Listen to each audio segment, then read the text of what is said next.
Dr. Davis, while he was a little man physically in stature, he was a giant among men. An old saying that men in our community have, he was a man's man. He was a man that most men looked up to.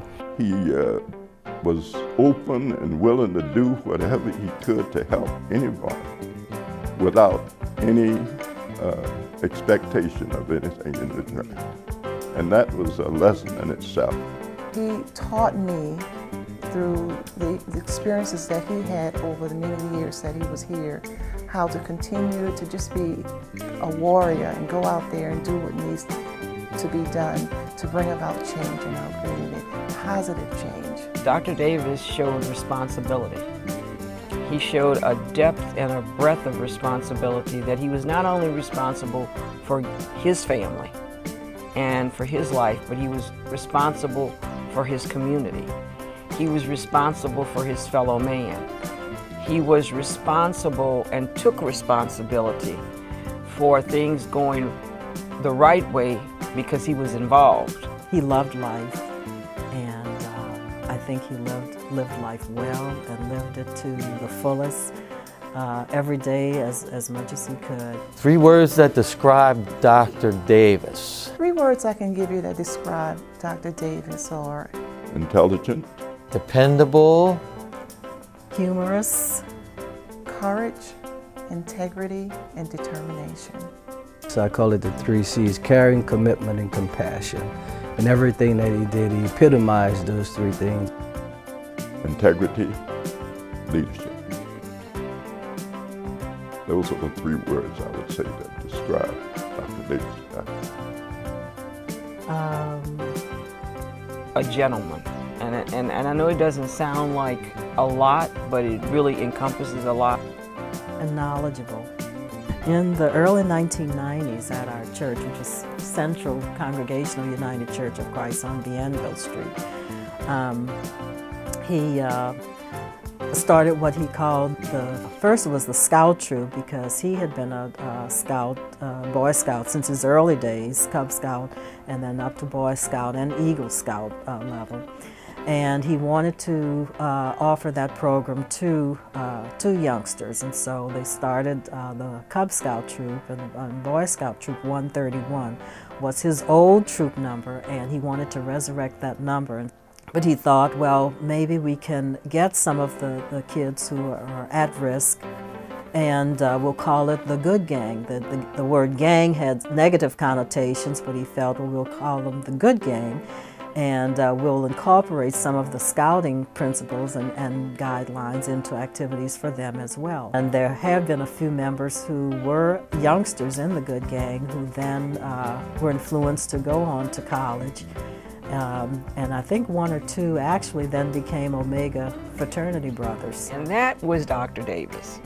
You know, he had that way of understanding the needs of people. Dr. Davis enjoyed scouting because it gave him some direction and led him to Dillard, actually.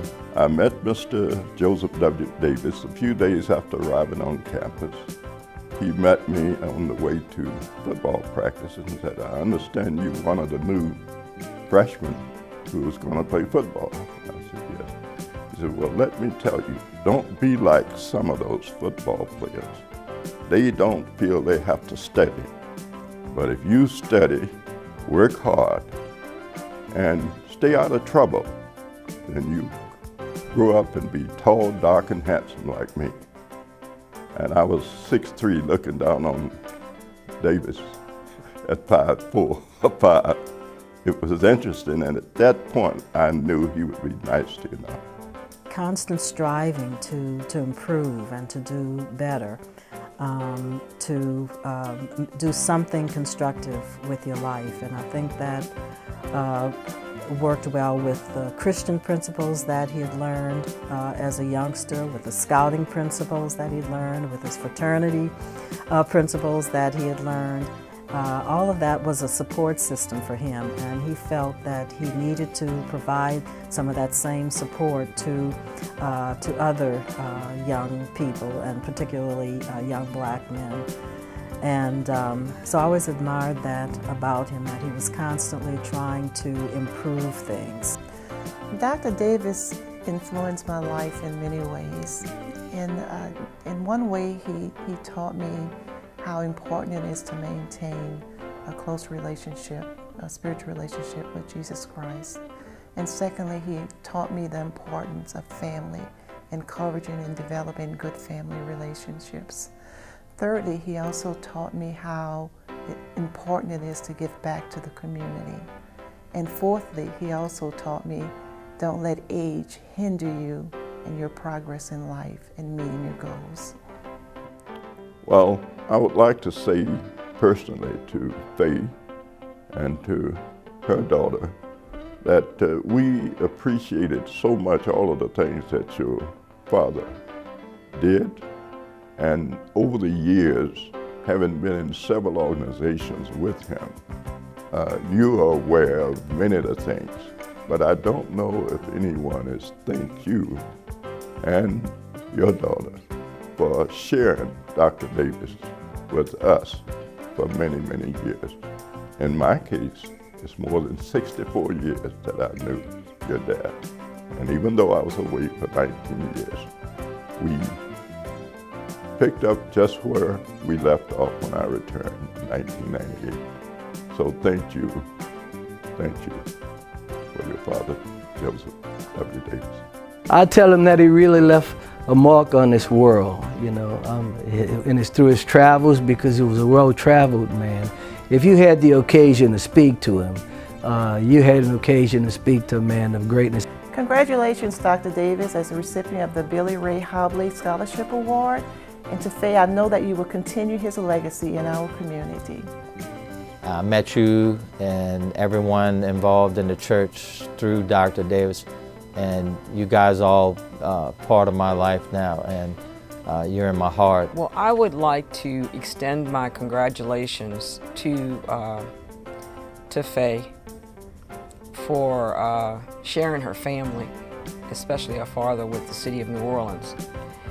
I would like to congratulate Dr. Davis for sharing his persona and his being with the city of New Orleans. It is so fitting that he received this award, even though it is after his death, because he epitomizes what this award is about, which is being selfless, dedicated, and a strong community servant.